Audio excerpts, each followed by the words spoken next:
What up? What up? It's the Enveonline podcast. You're rocking with your host, one half, Deshaun, aka Son of a Jones. And his co-partner, CEO of Envy, Azar Johnson. Man, let's get it rocking, man. This is episode 10. Okay. Yo, we've been planning this for a while, so I'm glad to see us being persistent and staying with it, man. Before you know it, we're going to blink. It's going to be episode 100. Facts. So Super facts. we got a couple topics that we're going to discuss. This is going to be a shorter podcast. Some of our podcasts are sometimes 2 hours long. We're going to keep this within an hour. So we're going to go over CAA football as usual because we cover the CAA football conference. Got a couple NFL topics. We got a couple hip-hop topics. So how you want to start this off? As always, go where we appreciate it. Okay. And never tolerate it. Well, pardon me. Let's start off with CAA football. So we just covered U Albany versus a HBCU Hampton over the past week, and it was U Albany's homecoming. Yeah. That game went down to the wire. I want to shout out both teams. As the coach said, somebody had to win, somebody had to lose. Shout out to Coach Robert, I want to pronounce his last name right, Prunty, if that's how you're pronouncing it. That's Facts. the head coach of Hampton who made that statement. Hampton, unfortunately, stole homecoming at the U Albany and KC Stadium, 38-37. It was a thriller all the way down to the overtime, man. So just to paint the atmosphere, homecoming, so packed. You know, they had a dope halftime show. Facts. Dancers, performers, you know, Alpha Theta. I want to get the pronunciation correct for the fraternities. Yeah, that was big. That was impressive. big. That was big because we're big into HBCU culture, and that's something that, you know, the HBCU's been doing, the halftime performances with the black fraternities. Right. So I was happy to see those fraternities come out and do their thing at halftime. So that was the atmosphere with U Albany for homecoming.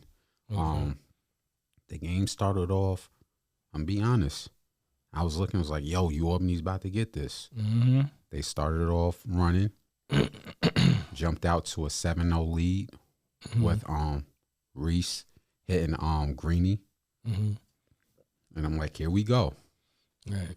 And it kept going that way. Before I get too deep into my thoughts, I want you to take on how the game started and what did you see to start the game off for that? It looked like a back and forth matchup.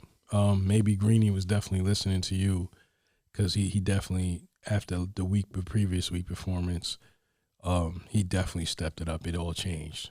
But I think, you know, I mean, do you want to talk? You want me to go into like everything I saw or just the first half? Just the first half. I mean, it was looking like to go U Albany's way, even though Hampton, you know, was hanging in there with them. It was definitely going U Albany's way, and it was looking good until the second half started. Well, not until the third quarter started. That's late third quarter. Yeah, matter of fact, fourth quarter. Yeah. And that's the heartbreaker for me because we're media, so we're being fair to all teams in the CAA. But our home base is U Albany, man. So Facts. I wanted to see U Albany win that. A lot of players stepped up. I want to give a shout out to not just the offensive players. I saw some good things from defense. Shout out to the young man, Elijah Hills. I want to say he has an S at the end of his name. If I'm pronouncing it wrong, my apologies. But shout out to the young brother, Elijah Hills, which is the defensive. He's a defensive tackle. He had about 2 or 3, 2 sacks, and I want to say 3 or 4 tackles. But the defense was rocking in that first half. I don't know what happened going into the fourth quarter, but I definitely saw good things from the defense that I didn't see from Monmouth. So I want to be fair. Defense definitely stepped up in some ways. The same thing with the offense.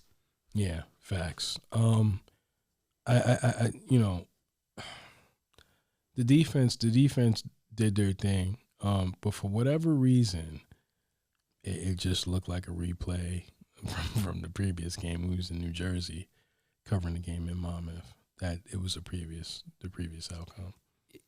Yeah, but they were in control. Mm-hmm. That's the difference. They weren't in control in Monmouth. They were in control here. Right. You don't want to go pointing fingers because you're down 1-4, 1-5. Mm-hmm. You don't want to start playing the blame game. Right. You win as a team, you lose as a team. Facts. In my opinion, I want the young student athletes to stay positive during this time and not keep your head down so much and try to take away. To me, failure is a good learning tool. Right. If you don't learn from failure, you're not doing something right. Mm-hmm. So that's the positive in this. Right. Yes, you're down 1-5. Mm-hmm. You definitely did, lost a tough one. Mm-hmm. But what can you learn from this game? So that's where I want to spend a few minutes. What do you think the student athletes at UAlbany can learn from this? Well, one, offensively, let's start with the positive. Offensively, they know they can score. They're capable of getting up on teams, which we saw in Fordham, high-powered offensive teams, and getting stops.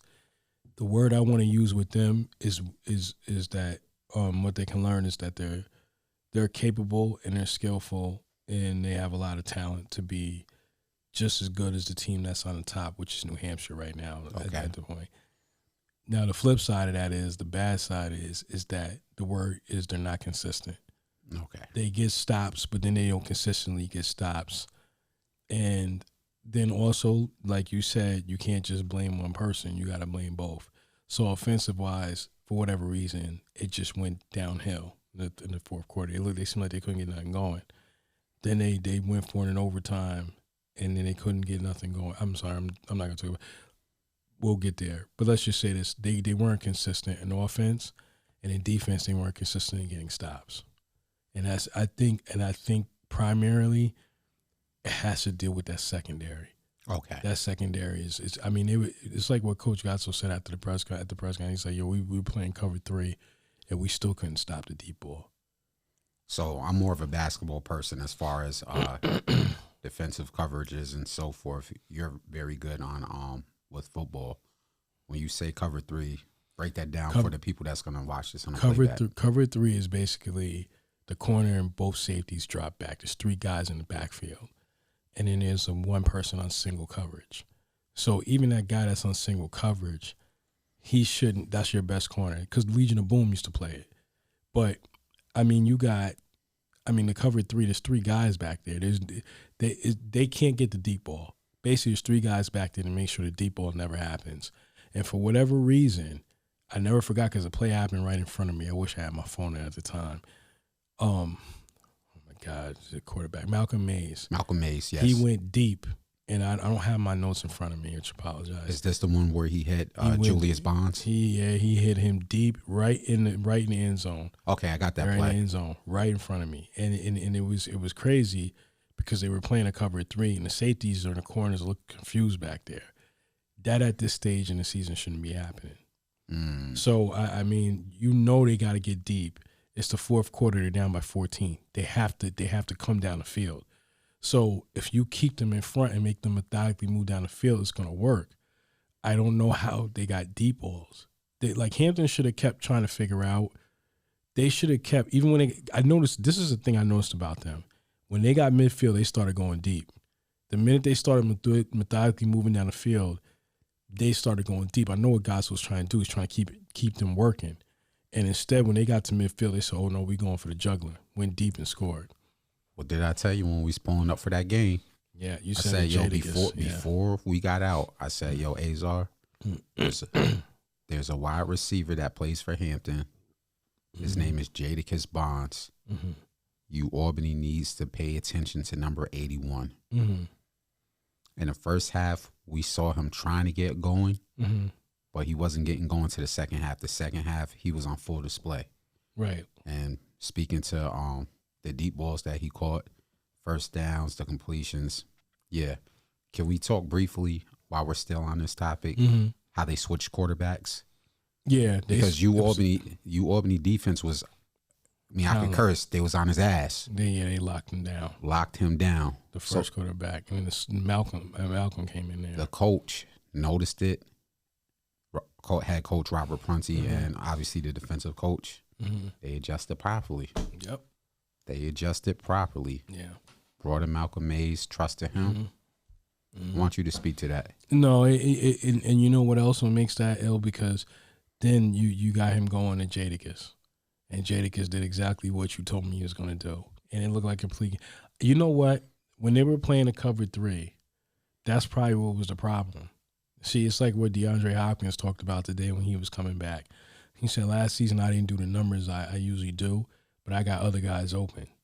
So, meaning in other words, when Jadakiss did his thing, they were playing cover, but they know we got to keep our eye on Jadakiss. And what Malcolm betted on was like, my guy can beat your guy in those other matchups. That's what happened. I can tell you now, they did the right defense. They just didn't play it right. You know, you got to have faith that they can sit back there and hold Jadakiss too. So you can't just, because I started noticing they start rolling their defense towards him. And then that let other guys open. So and to answer your question, I'm sorry, just in case it doesn't see, Malcolm kind of did that. Malcolm saw it. He saw certain things and he exploited it. So this is definitely also a salute to Hampton's quarterback Malcolm Mays, because sometimes when you sit on the bench, you can be a little out of it. So he obviously was watching in the first half, and he also adjusted and knew right where to pick him off at. So big salute to Malcolm Mays for reading the coverages and lighting it up, man. It's a testament to how good Hampton is in a CAA conference as a HBCU. Okay. And yeah. I want to get into it real quick because I know we were talking about the game overall. I think what was bothersome to me, and I'm not criticizing anybody, I think when you're because they're 1-5 now, but I think when you're 1-4, you're looking for something, and you got to do something. So I mean, maybe a tie wouldn't have been great, but it'd have been better than catching another loss. And they went for it, and they said they had talked about it all week. If that's what was going to happen, they were going to go for it, but it didn't work out well. And shouts out to Hampton for getting the stops. I want to say that the reason why this is important, I still think UAlbany can win in the next 4 games. I really think they're capable of doing it. They can have a compliment season, meaning that it was better than what the outcome of it was last season. But they're just going to have to make those corrections. They don't have a bye week anymore. They just got to reset. And I wonder also, too, you got to remember, they came off that bye week. I remember they got that win. Yep, they came off that bye week and then in Monmouth. And then now this week. And so I'm just wondering, did that play a certain part? You know, guys will say, you know, when I asked him, you know, he kind of had made a good point. He said, yo, we don't play nobody that we like. We play guys that can do the best. And because I asked him, I said, we're going to see maybe a little change here to kind of send a message like, yo, look, you don't do your job, I'll find somebody else to do it. Because that could be coming. You know, I mean, you can't keeping the same guys in there and letting them get lit like that. To Hampton's point is what I'm happy about seeing them, because, you know, we're objective in everything. You know, they were HBCU. They were 3-0, beating the other teams that they were supposed to beat. And then they came into the CAA. Delaware kind of put it on them 35-3. Then they lost to Maine 31-24. It kind of seemed like they were adjusting to this level of play. And then to UAlbany, they adjusted. And now they're sitting at 4-2. In the middle of the pack. In the middle of the pack, and that's big. That's really big. You know what I mean? So I think salutes to Hampton, because I think with the HBCUs, it's got to be just more than we're in the SWAC, we're in the MEAC. We need somebody that says, here, look, we're not in the SWAC and the MEAC, and we can still play with these other schools.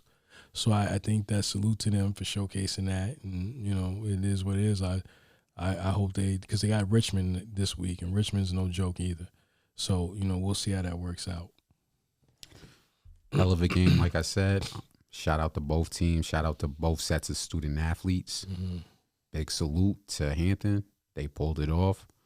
Salute to head coach Robert Prunty. Salute to Malcolm Mays, and Jadakiss Bonds and all the students. And on UAlbany side, you guys stay together. Don't hang your head. There's still how many games left in the season? About 5? Yeah, it's 5 games. 5 games in the season. Like I said before, a couple minutes ago, failure is a great learning tool if you know how to use it right. Mm-hmm. Learn from it, watch film, go back and get it. All right. Yeah. I just want to say also, too, salute to the top 4 teams. I think William & Mary was off, and so was Delaware. But New Hampshire is at 5-2. Delaware is 5-1. Elon is in 3rd at 5-2, and William & Mary's in 4th at 5-1. And also down there, if you look in the middle of the pack, Rhode Island's at 4-2, and I kept saying so this tiebreaker between them and Richmond is going to be big. Hampton and Richmond, yeah. That's what I'm saying. Yeah, no. Yeah, no, I know what you're saying. And it just goes to show my point with Rhode Island. They got a big win this week. I forgot who they just defeated. They got a pick. I forgot. It was a big thing in CAA, but the defense stepped up and they did what they had to do. Rhode Island beat Elon. Yeah, that was big. 17-10. That was big. So it goes a sign of what we said earlier and on the clips we talked about is who do you think was a team that was coming? And I said Rhode Island. You picked Rhode Island. Definitely Rhode Island. Got that. Yeah. So you want to travel to NFL land? Yeah, we can do that. You gonna talk about your boy Brady? What were we talking about? We were talking about a few topics. Yeah, let's talk about the hot topic, Snyder. Snyder. Yeah, so we had Daniel. So we were talking about the Daniel Snyder thing. Mm-hmm. Oh, and Russell Wilson too. Oh yeah. Your boy. Yeah. Oh. Let's talk about Mr. Nice Guy Russell Wilson. So with Russell Wilson, the Denver Broncos are now 2-4. Let's just give the storyline. Okay. They took this last loss, which was to the Chargers. That was a worthy loss. Yeah, no, they gave a fight. They couldn't win it, and the offense is horrible. I don't know what's going on. They're not producing a lot of points. Now there are some games. Now, in all fairness, Russell Wilson just got there. Nathaniel Hackett just got there. The ownership that just got there that didn't hire Nathaniel Hackett. During a conference in a division where you have Patrick Mahomes, Derek Carr, and Justin Herbert. This is what they're facing. So, I mean, it's one thing. I think the alarming thing is that something's gonna have to change. And when you come in as an owner, and I can tell you now, the owners get real goofy when they first come in. Daniel Snyder did this. Especially when they gave him that bag. I saw Daniel Snyder do this where they gave him $250,000. Billion, yeah, like a bag. Yeah. So it makes me look at him like there's problems and issues, but it's just all around. So you have ownership that's probably going to start feeling a certain way, right? They're looking like, yo, wait a minute. What was alarming to me was that overtime game the week before last. That was on national TV on a Thursday night. Never forgot it. I have never in all the years of me watching football from when I was a kid has ever seen an NFL team go into overtime and the crowd leaves. The crowd was leaving. Hear what I'm saying? They still had a chance to win the game, and people were leaving. I've never seen that on So you know what that's going to affect ticket sales. That's going to affect marketability for the franchise. Yeah, that's not a good look. But go ahead. And then also to say, I don't know what's going on with Russell Wilson. He's missing wide open guys. I don't know if this is going to work. He's saying all the right things. He's trying to do all the right things, but there's clearly a problem in here. And now this goes back to, and you've been saying this for years, about that whole Super Bowl thing. So let me line everything up. He comes in here, everybody says Russell Wilson's here, we're gonna get them over the hump, blah blah blah blah blah. Let me share you some of his numbers. They're not bad, but they ain't great either.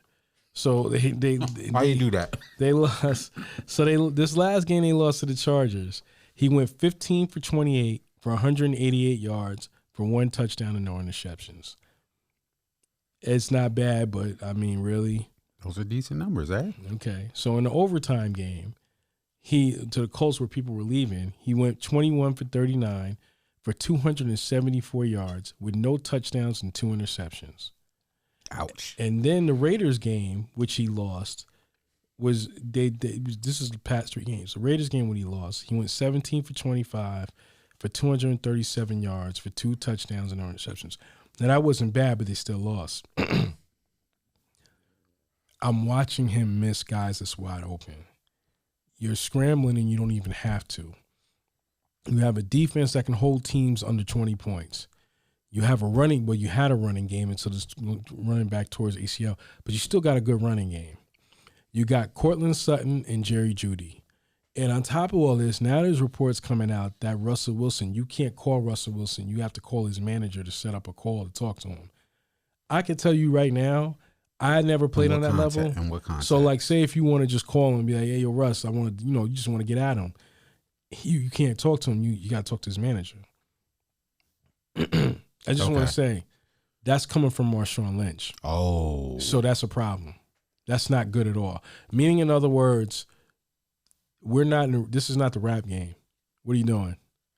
So what happens when your receivers say they want to call you and say, hey, I think this is a great idea. You only come to practice. Basically, what you're speaking to is team chemistry. That, and he has a diva mentality. Okay, you just took it somewhere else. That's bad. That's horrible. Okay. So I like Russell Wilson. He Jay-Z in the team. I like Russell Wilson. You got to call the assistant. Right. Yeah. Oh my God. Can you believe that? So they what's the point I'm going to make here? They basically it's a mess. And I don't know if Nathaniel Hackett, not because he's not a good coach and not because now if he had this team and they were just restarting with a future quarterback like Robert Saleh in New York and the Jets, that's all good. See, we don't judge Hackett, but we brought in, let's call it what it is. You got brought in here because Denver thought they were going to get Aaron Rodgers. So they thought we was going to have that chemistry. That fell through. So now you get Russell Wilson, and it doesn't seem to be working. I don't think it's because Hackett doesn't know what he's doing because people keep saying he's over his head. I think it's going to take time for him to adjust to Wilson, and Wilson's going to take time to adjust to him. Now, let me go here with this. Now, remember that report I just said. You got to remember in Seattle there was a lot of bad blood. They don't want to say it, but there's a lot of bad blood. First of all, with the Legion of Boom, who got you to 2 Super Bowls, and Marshawn Lynch with that running game. Not to say that he wasn't great, but what happened when the Legion of Boom left? Crickets. Patriots, let me put it this way. Tom Brady's had good defenses, great defenses. But even when they weren't great, he still got to a higher level. Do you see them getting to a higher level this year? Exactly. Nope. So my point is that at the end of the day, it's starting to look like what the rumors of people were saying was like he was trying to make this kid something that he wasn't. So now fast forward, you in Denver, and you and Pete Carroll wasn't seeing eye to eye, and they wasn't willing to give you a contract extension in Seattle. So you got what you wanted, and now whose fault is it now? Because we see it. The film don't lie. You're missing wide open guys. You're missing guys getting down the field. What are you doing? Basically, what you're telling me is you should have handed the ball off to Marshawn Lynch and got the second Super Bowl. Facts. And rode off into the sunset because now we're looking at you to throw the ball. Yeah. And the film is showing that. Yeah. You're not that guy, pal. And to his credit, I mean, you had to run for your life because Seattle didn't have an offensive line. I don't know. Geno Smith don't seem to be having these issues. I don't know what it is, but for whatever reason, I think Pete Carroll just took the team back and said, I'm going to run the team the way I want to, which he has them competing. In Denver, it looks bad because the expectations are high. See, maybe in Seattle, let's just be honest. We all knew Seattle was nice prior to Russell Wilson leaving, but they weren't going to make it to another Super Bowl. We all knew that. Even with DK Metcalf and Tyler Lockett and them in the running game, they didn't have a real defense. Their defense wasn't that great. So hear what I'm saying. You don't know what you're entailing, and I just don't know what's going to happen. You know what I'm saying? Like, you can't go back. You guaranteed this guy almost $200 million. Over how many years? I think next 5 years. Is it 5? I think it's 5. I haven't looked at this contract in a while. But you got him a lot of money. You can't renege, and nobody's picking up that deal. So you're stuck with him for at least the next 2 years. So basically, he has, for an NBA analogy, Russell Wilson has the Russell Westbrook contract. Oh God, yeah. That's a fair analogy? Yeah, very fair. You're stuck with him. So even if Hackett says, hey, maybe my offense ain't working for this guy, the ownership who didn't bring him anyway be looking like, well, we're paying him this much, and I think you might want to just figure it out. Mm-hmm. Or we're going to get somebody in here to figure it out. It ain't going to be we need to go get somebody else. That ain't going to work because that guy's not going to sit the bench for $200+ million. That's never going to happen. And so that's just what it is. And mind you, you're in a conference. This ain't like, no disrespect, this ain't the AFC South. This is the AFC West, where there's 3 other quarterbacks that can put up 30 points with their eyes closed. Where does Russell Wilson compare to those other 3 if you had to rank them? If you had to rank He's the bottom of the barrel right if you now. had to rank the AFC West top quarterbacks, where does Russell Wilson fit? Out of 16, he's probably 12, maybe 10th. Breaking my heart, man. Maybe 10th. There's a lot of quarterbacks. You're talking about Josh Allen. You're talking about Tua, who's shown that he can play, which we'll talk about that another time because I don't know why he's even thinking about playing this week. But then again, look at the owner and that scumbag coach. And that's another conversation for another day. You're talking about Tannehill. You're talking about the other 3 I just named. Mm-hmm. So that's 7, 8. So he's ranked 10th. Okay. Probably 10th. That's fair. If I had to just go off my top of my head, I'm not going to say and go through all of them. And then you got the other 3 guys in the AFC North. You have Lamar Jackson. You have Deshaun Watson. You have Joe Burrow. So now you're talking about at least somewhere between 10 and 12. Is it time for Denver to ring the alarm? Is this Yes? Is this cold? If they lose one more game, yes, they can turn this around. But I think what's going to have to happen is if we're Hackett, he's got to stop trying to pass the ball. He's going to have to. They're going to have to start running and methodically moving down the field and try to make Russell comfortable within the pocket. Because we're going to throw the ball and he's not. It don't seem like it's working. It doesn't. It's got to get fixed. And that team, and the thing about it is, and this is the key element, so I'm just looking at the time. This is the key element. You have a team that's ready to win now. You see what I keep saying about Cleveland? Yep. They understood it. They have a team that's ready to win now. We are not going back. So we're going to bring Watson in here, and we're going to do it. I'm not, as much as for whatever reason, Watson outside the field, I'm taking that out of the equation. We're ready to win now. Baltimore is not going back to a Kyler Bowler year. We're not going back to that. Cincinnati's not going back to, oh my God, who are we going to draft this year to build a team? They're not going back. The Raiders have made that clear. Chargers got their time coming up too. When the Raiders made it clear with the extension with Derek Carr, and you saw what the Chiefs did with Patrick Mahomes. We're not going back to that. We're not going back to what happened before. So the Broncos, who have a team to win now, they keep getting mediocre results, and now you just got new owners in there that put up billions of dollars to buy that team. That's not what they want to deal with. So they're going to bring a coach in there. I can tell you Hackett ain't going to make it through the year. If they lose at least 2 more straight games, he's not going to make it through the year.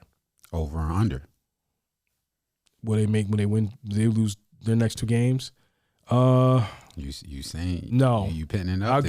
I'll give enough faith to Russell that he'll figure it out, and they will lose the next 2 games. I at least I hope not. That's all I can say. Figure it out. Mm-hmm. Now off to the next topic we got. So there was reports about Daniel Snyder. We addressed this in the last podcast. Yep. But we ain't even addressed the new recent developments. So Jim Irsay, there was an owners meeting. 3 things I want to say right at the top of my head. Go in. So, because you know I'm passionate about it. So my whole thing is that, let me say this. The NFL is a bunch of bullies, the owners. Okay, let's just call it what it is. They hold the players to standards they don't hold themselves to. And they talk about protecting the shield when there's blatant racism, discrimination, sexism, and all types of other stuff going on behind closed doors and they don't ever really talk about. Okay, let's just be honest about it. They don't have to acknowledge it, admit it. We can all act like we don't see it, but we know. Calypso, Oregon, right, he's preaching. Right, and when the players start to even resemble a little bit of that, they jump up and down and say, you're reflecting a bad thing in the shield. But behind closed doors, y'all do it too. So that's one. What I want to say to this statement before I make it, what goes up must come down. See, it's kind of what Kanan said, and I saw a clip because I haven't watched the whole thing. Kanan said in the clip, and then Raising Kanan, shout outs to 50 for that. He said, yo, once you get the crown, did you watch the last episode? No. He said, okay, so I'm not going to say what when I saw the clip. He said, once you get the crown, He said, "You're not hungry no more." Oh yeah, no, you know what? My bad. I did see it. I did saw that see clip? it at the end. I didn't watch the whole episode, but I saw the clip, right? He said, "You're not hungry no more because you get somebody who's bigger, stronger, faster than you." Point I'm making is that the NFL's a media conglomerate. They're at the top. Nothing can be stopped. They got millions and billions of dollars. Who's going to touch them? You know what happens? There's a lot of people in that room, and even though they all think alike and they all stick together, all it takes is one. So hearing them saying, one chink in the armor. So Daniel Snyder is that chink. Not to mention, when they had a meeting yesterday, it's reports that they had a meeting about Goodell's salary. Now, the only person from report that had an issue with his salary, from Roger Goodell's salary, is Jerry Jones. Meanwhile, Kraft and them was like, no, we ain't got no problem with what we paying him because he's dealing with everything we don't want to deal with, and he's doing what we want him to do, right? So they're doing all that. I guess Jerry Jones said to Robert Kraft, you don't want to F with me.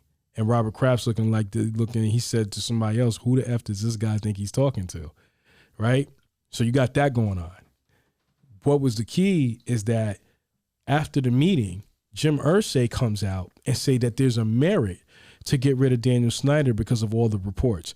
Now, people keep bringing up the Robert Sarver thing, okay? I think with the owners want him out. They want Snyder out. It is clear they want him out. The fact that Jim Irsay, out of all people, talking about like how he's bad. If you ever know about Jim Irsay, his alcoholism, his rude behavior, don't let him off the hook. His drunk driving. Oh yeah. He wild out. So, and I mean, I'm not against, I'm not here to judge and jury. But for you to be saying that somebody else's owner needs to go because of certain behaviors, that shows how bad you are. Mind you, y'all got a race problem in there. It's funny you say that there's a merit. Every time we do a podcast and we talk NFL, I want you to keep saying that because we deal with it in media, but that's on a micro level. Right. I want you to talk about the bigger problem. There's a race problem with the hiring practices in the NFL, and ever since he got rid of Jim Caldwell, and let's just call it what it is. What happened was Peyton Manning got hurt. You didn't have a team, and instead of you keeping Caldwell, you pushed him out the door. He goes to Detroit. He gets them in the playoffs, and Detroit ain't been in the playoffs since they let him go because they listened to some bozo from New England that them sunk that franchise, and they're still at the bottom. Let that go though. I'm gonna let it go. So Irsay done went and got coaches. One coach he tried to hire, the next day before the press conference side, he ain't want to do it. Then he brought in another coach. That ain't work out. And now he's scratching and he's calling out the quarterback, Carson Wentz, the year before because they missed the playoffs. It's just funny to hear him say there's a merit to get Snyder out of here. Now, see, let me tell you what the difference is.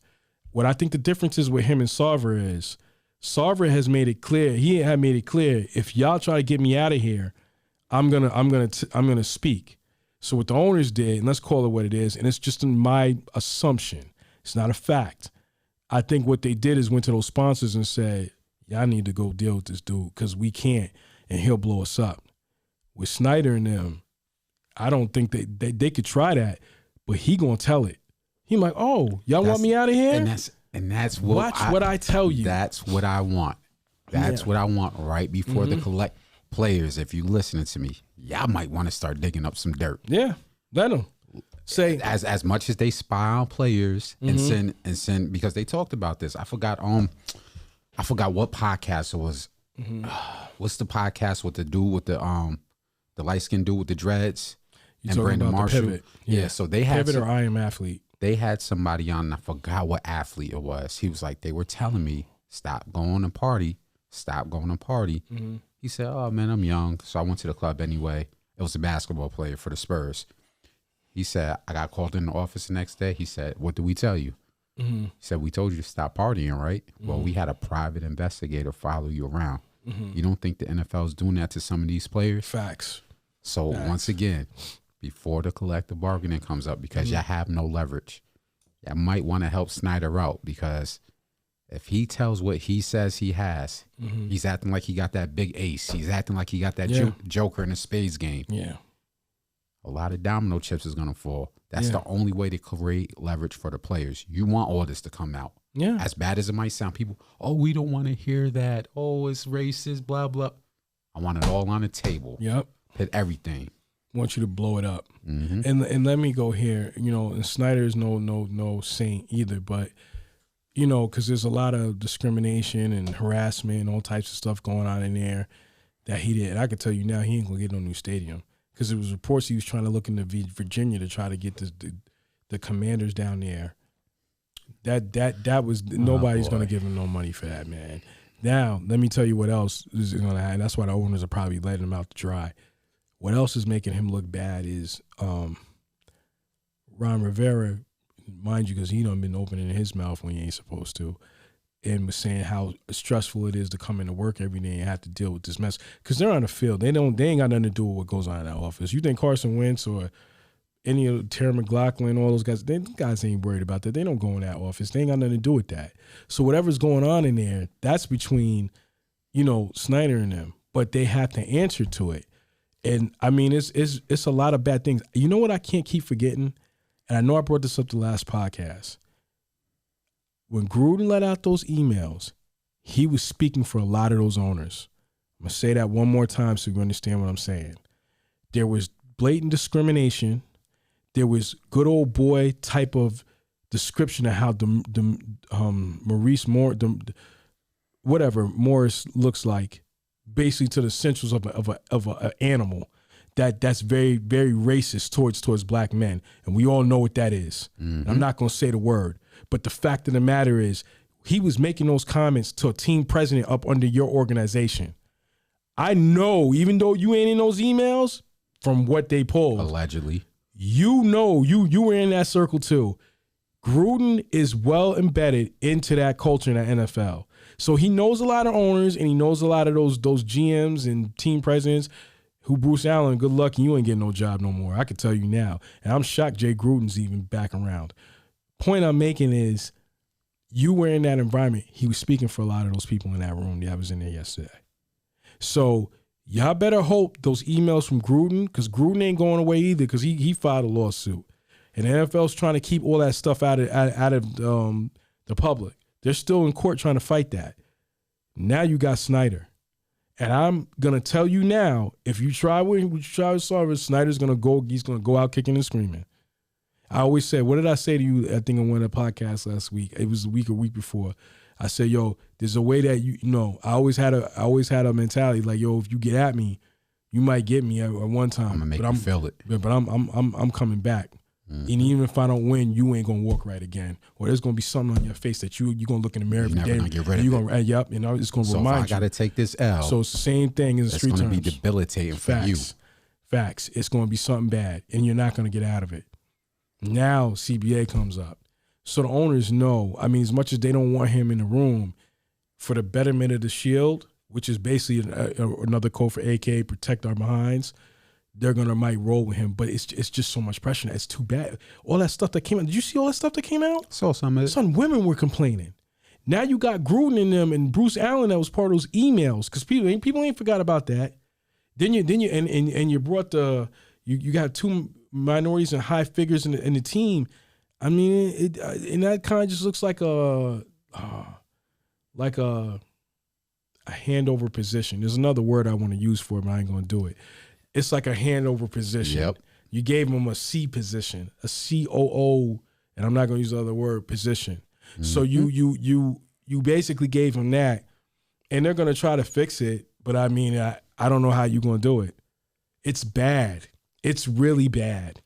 If Snyder, it's not like Snyder will be, it's like Sarver. Like, you don't get billions of dollars for selling that team.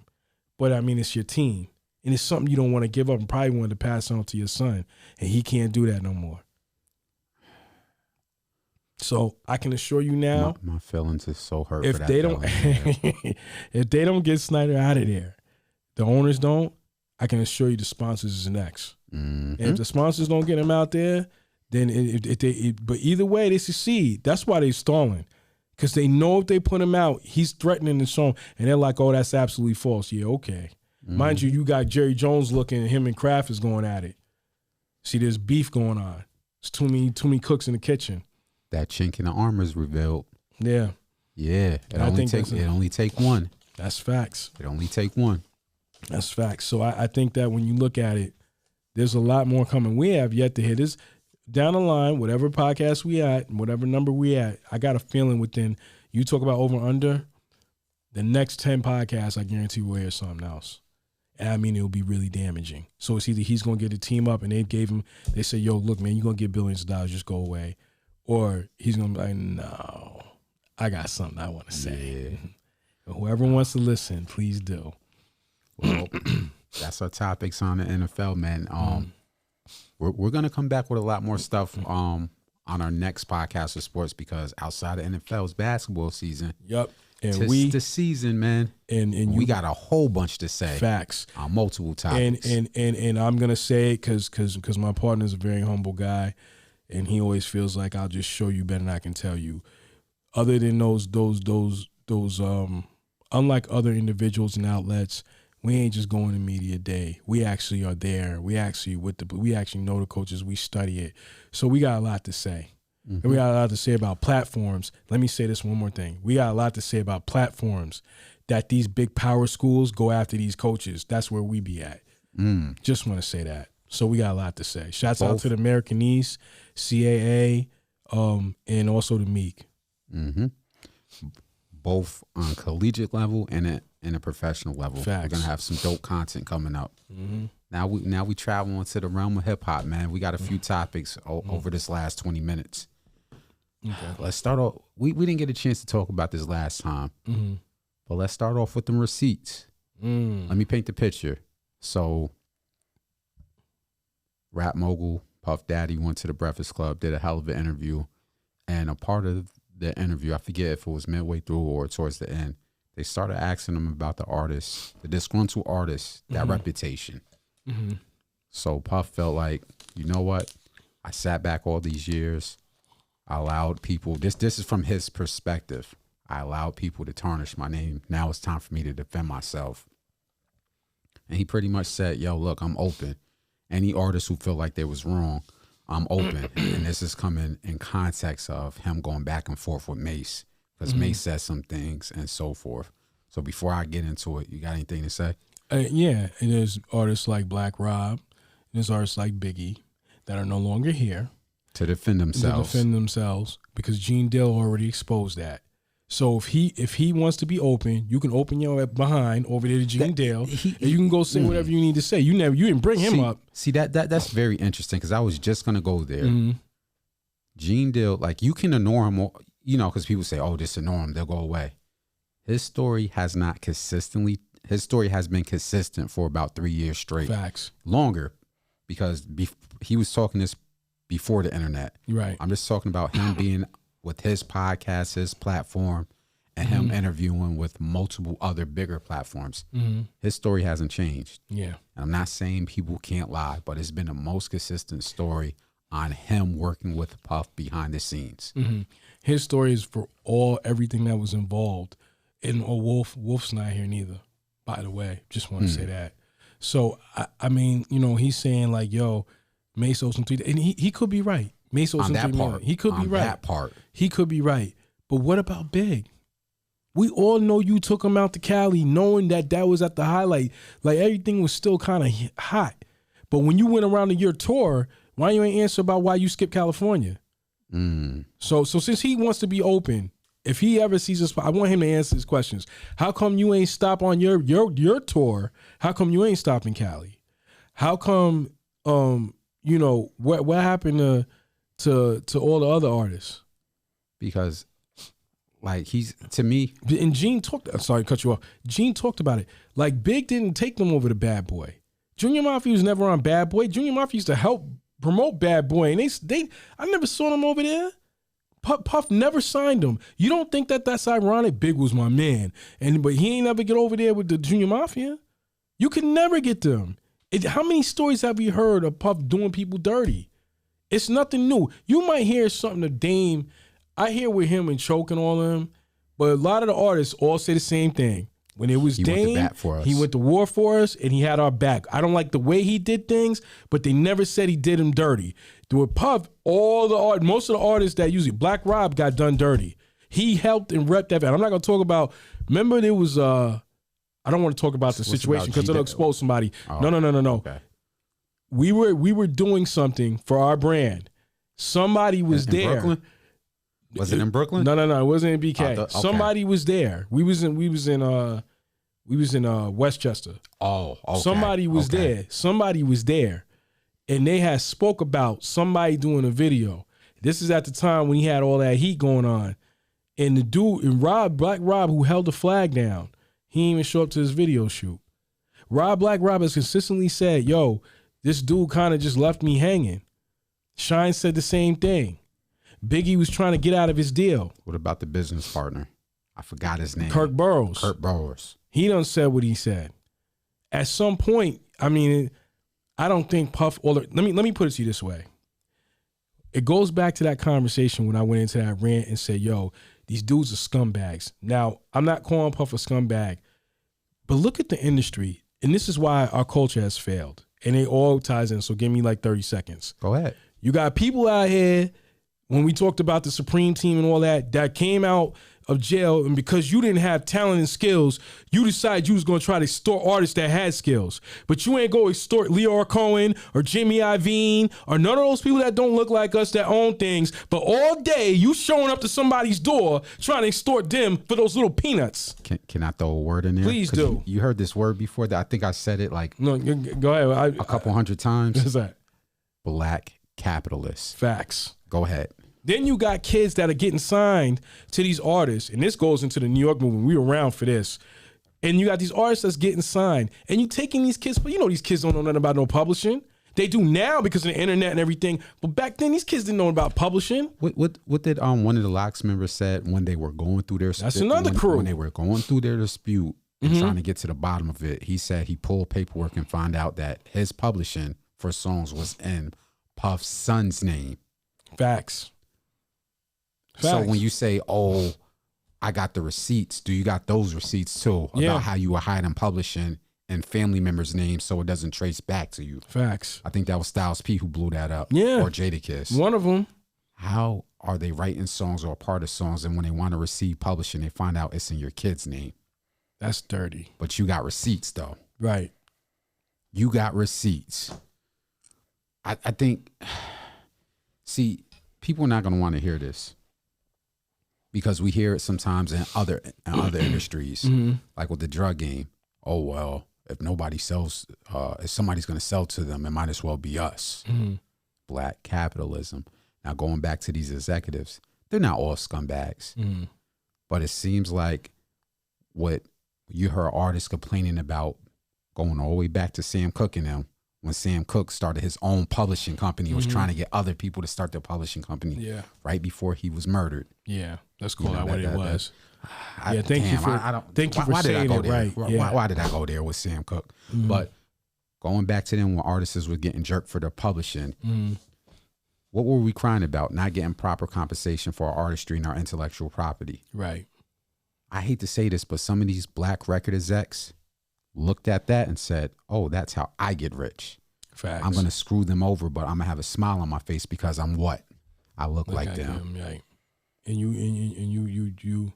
And then I can hide behind, "Oh, I gave you your shot." Yeah. Now, I will say this. Shout out to Puff. He's a great from Mount Vernon. Mary J. Blige. We can go down a list of people he's responsible. Uptown. We can Jodeci. I'm not taking nothing away from what he's did for the culture. He's 1,000% an integral part of hip hop culture. And when we look back at this 20 or 30 years, he's going to be on Mount Rushmore for what he did. But does that exclude the business side that he got over on? Yeah. Allegedly. Like, it don't make you see. And their thing is how can I put it? They dress it up as like, well, we didn't make you. Yeah, but you ain't tell us either. So it's kind of like you knew what could happen and you just sat back and just watched. Hey, I knew you were writing a song for me. I didn't tell you to register with BMI ASCAP. So when you submit the song to me, I'm going to put my son's name on the publishing. That's crazy, son. That's crazy. Allegedly. Yeah. Let me talk about the bigger picture once again. If you look at a lot of those label heads and you start looking back, if you start looking at any paperwork, it's going to look bad. And I mean, I do you think There's a person right now. I'm probably gonna control for this. There's a song right now that I'm listening to. I ain't gonna say the artist name or nothing like that, or label. And they got a hit record right now. They're not. I keep thinking about what Dame said. I can assure you they don't own that publishing of that song. One's going through it right now. I can say the name. You think that's not probably to who you thinking, but it's a younger artist going on right now. Yeah, so with a down south label with Yo Gotti, his artist is going through it. Shout out to Glorilla, dope artist, but she's going back and forth with the producer. But that's kind of different because it's not the label head, but it involves some of the same stuff you're talking about. But go ahead to what you were saying. It just always seems like there's some type of bad business. And it's like, you can't ask me to be loyal to you and you giving bad business. I remember Jim Jones' name came up a few times. I know it's something, with Jaja, she had talked about it. Like he's got to sign these labels because Max B talked about it too. He had to sign us all these album deals. And you talking about... She said when she did Queen's Flip that he was trying to get her signed to Jones Production Company, but she was smart enough to research that and not actually sign the deal. Right. Yeah, and she told Yandy. She told Yandy, I don't want to sign this deal. This deal's like robbing you of slavery. It's not okay. For the people that's listening to this podcast, I don't care how popular that artist is. If they're trying to get you, that means there's something wrong with them in their business. Get away from them. Get away from them. I don't care who it is. Get away from them. Don't let them take your publishing. But it's just like what I said to you, because we talked about this before we go into the last part, because I got a little audible. Artists, understand it can happen quick. You can be on the block with one song, which we saw, especially in New York, and somebody could say, hey, let me introduce you to such and such. I want you artists to start doing this as a practice. I understand you want to introduce me to such and such, but can I scrape up a few dollars to get my own independent lawyer? If you believe in me, like you say you believe in me, you saying, oh, I'm so dope, you want to send me to this record label or this Dr. Dre, whoever. Yo, dude, since you believe in me, hey, let me hold $500. Let me hold $1,000. Let's go to this lawyer. Get it right. And I want him to sit in on this conversation. Because if you notice, every time one of these artists get brought to one of these producers or one of these label heads, they never have an independent entertainment lawyer. Nope. For that 1 hour conversation. And they always get screwed. So artists, if you are independent, signed or whatever, start getting into practice when people talking about they're going to introduce you to somebody. Either meet up with your family or the person talking to you, say, hey, if you believe in me that much, then we need to go half on the entertainment lawyer before I sit in front of this person's face. To go in, and I'm a big fan of before you do your Audible, I saw a video today of an interview with 50 Cent. He was talking about a lot of things. He didn't talk anything about G-Unit, but what I admired and respected about him when he did, now I don't know what went down with Young Buck, but I keep hearing certain artists feel a certain way. Anybody that's complaining, I'm looking at their situation, I'm like, how did it get better when you left them? And he didn't blackball you. He didn't take any of your publishing. Where were you at before him? Even in some of it's let me go here. Like Yayo, I said it best. He said, yo, and I love this for him. And I'm not going to say why I felt the way I felt because it'll expose another artist. He said, yo, when we was getting in all those situations, he said 50 put us over there in Battery Park. So certain cats couldn't get in there. You can't go there. You can't go there acting up. I'm in a condo with security at the door. Even if you come out in front of it, somebody's gonna get you up out of there. Yeah. So my whole thing is, Jay and them ain't doing that for their artists. You get what I'm saying? And that's not a shot at Jay. I'm just telling you from what Yayo said in the interview. My whole thing is with 50, and I hear Game, and I don't even want to get into his bipolar, naive, ignorant comments that he makes. You sitting up there saying, oh, I'm gonna roll with him, and then when I get big, I'm gonna leave. Well, you left, and you were crying about not being invited to the Super Bowl. So didn't really work out for you, did it? Nah. Mind you, wherever you thought you were going to a bigger place, let me ask you something with him. What is he? See, this is the thing about. That's why we don't entertain a lot of stuff we've been hearing and seeing on the websites on this podcast. A lot of people that are starting the drama, What if they produce? It kind of goes with Dame says. If you're doing what you say you're doing, you don't even have time to do some stupidity like that. All he does is sit back and cry. I'm just making an example. It says, I'm mad about I was invited to the Super Bowl. But look at all the rifts you caused. You caused multiple rifts. And when I look down your line, what have you done? I don't know one artist from Black Wall Street. I know a few of them. My song was over there at one point. Yeah, okay. How'd that work out? I think I heard a song. A song. I haven't heard anything else. You can tell me about everybody you got a problem with and why you have a problem with them, but I don't know about any other artists that done came out there. Shout out to JT, the bigger figure who's responsible.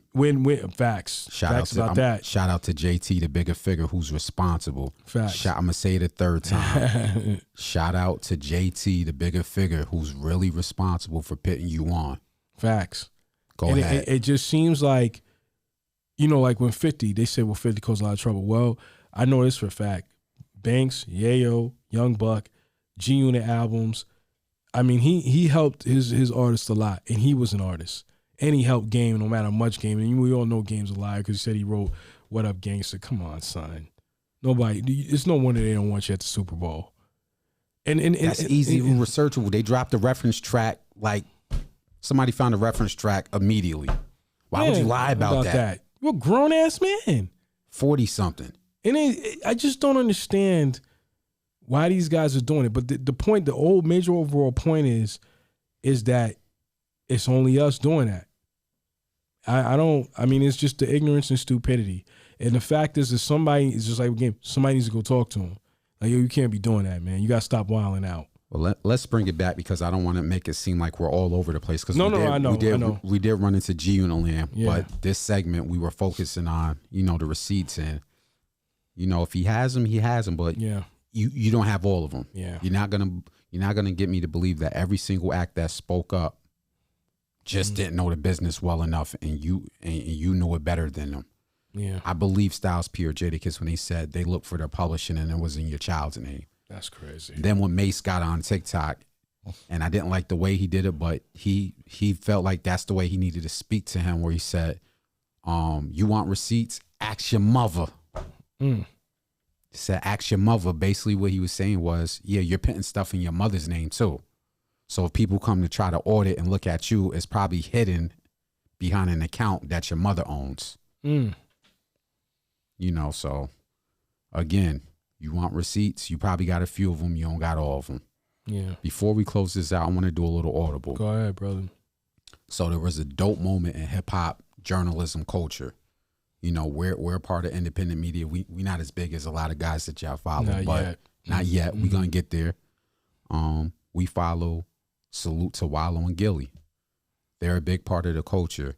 Prior to creating content on the internet, we got to salute Gillie for what he's did in hip hop culture for Philadelphia. You want to say a few words about how you remember Gillie prior to all this internet stuff? Yeah, he definitely repped for Philly, man. Like, with major figures. I think he never really got the shot that he was supposed to. And that goes back to our previous conversation. He said Jay was trying to get him and he didn't want to be over the state property movement. And once again, I can shut you down. Wow. It's pro black man, Rock Nation. Go ahead. It's a testament to he's great. You just it's just too bad. We're just seeing how great he is now. Thank you. That's just it. That's where, as a young brother who's 35, who looks up to the older cats, who looks up to Gillie and Wallo, I want to pay homage. Most times where people succeed, you got younger cats get on the internet and they start hating. Why it ain't me? Why I ain't got a deal? Why ain't nobody signed my podcast? F all that right now. I think we need to, if we're really about the culture, we got to salute these two. Facts. Gillie stayed down until he came up. And as much as people might, say X, Y, and Z, you ain't never heard nothing sideways about Gillie. At all. Then I got to salute him because he went into business with family. And it's hard to go into business with family. He brought his cousin in straight out the pen after doing 20 years. Yeah. And he stayed solid with his cousin. They stayed down together until they came up. Yeah. So if you wonder why I'm referencing this and paying so much homage, is because today they released on their I want to say on Gillie the Kid's IG, they were signing paperwork. They didn't get the particulars in it, but if you watch the IG, grown man in his 40s crying, happy tears as he was signing a contract. It looked like they were re-upping their deal with Barstool. Everybody knows the $1 Million Worth of Game podcast and what they do in the hip hop culture with journalism. So only thing we can take from that is they were signing some type of big deal that brought a 40-year-old grown man to tears. And it was happy tears. He was, you know what happy tears are. Yeah. And that's what we saw. We saw them to embrace and hug and be vulnerable and to show, you know, it's okay to stay solid with that one person until you come up and not snake them out of any deal. Yeah. So I want to pay homage to Wallo and Gillie because right now they're doing it big in hip hop culture. They're showing what family is about. They're showing what grown black men can do in this business when they stick together, not hate on each other, not snake each other, and be really, really solid as black people, really solid as grown adults, and really how this is what it's supposed to look. To me, this is what black excellence look like in hip hop culture. So I don't know these two. I'm from upstate New York. They're from Philly. I'm 35. They're about 40. Salute to y'all two brothers, and definitely I want to give you y'all flowers and pay homage. I want y'all to win. I want y'all to make $100 million. Keep doing your thing. Facts. But go ahead. I just want to say this because I know we gotta end it. You know, I remember everybody sees Wallo's post every morning. I watch his post every morning. Very motivational. I remember Gillie was the first one to do that. And Wallo was just sitting in the background. I remember one time Wallo was driving a few times. Like Gillie would have his words of wisdom every day. Like just blatant stuff that you could relate to. Some might be appropriate, but it's appropriate for me because I'm a grown man. I remember he was doing that. And then I started following Wallo because he started pushing Wallo because people that were following him started seeing Wallo's videos. That's what I'm saying to you. So they knew what they were doing. You get what I'm saying? Like I said, I'm agree with you. Like I don't think we understand. You're not gonna understand what they did until it happens to you. Yeah. Until this becomes the norm. And then you look back and say, well, they was one of the cats that did that. That's why I had to bring this up in our podcast. Not to deride. It's not to hang on our coattail. We really got to salute what Wallo and Gillie did. Yeah. To me, it's bigger than whatever money they got. To me, what Wallo and Gillie did is black excellence. Yeah. And I got to pay homage and salute those brothers, man. Keep winning for the culture, man. Facts. Much love to both of y'all. Yeah. Got anything else you want to leave off? Nope. I think we just said it all. All right, man. Yo, shout out to everybody rocking with us for this hour. Yo, shout out to our producer, engineer, Tyler, man. Yo, you keeping us lovely up here, man. We hit episode 10. Oh, man. You gotta pay homage to the producer, man. Without the producer, this wouldn't be possible. It's not just about me and my partner. He has a dope, he's a part of a dope situation up here in upstate New York where they have their own studio. Hey, Tyler, you want to shout anything out, man? No, we good to go. All right, man. He's kind of humble, but yo, shout out to the engineer, Tyler, man. Facts. Definitely. To the people watch this out on the playback, man, thank you for supporting Enveonline and everything we do in hip hop, sports, and fashion. Episode 10. We'll be back pretty soon with some dope content, man. Oh, man, most def. One half, Deshaun Jones, aka Son of the Jones. CEO of NBA, Zer Johnson. We out. We out, man.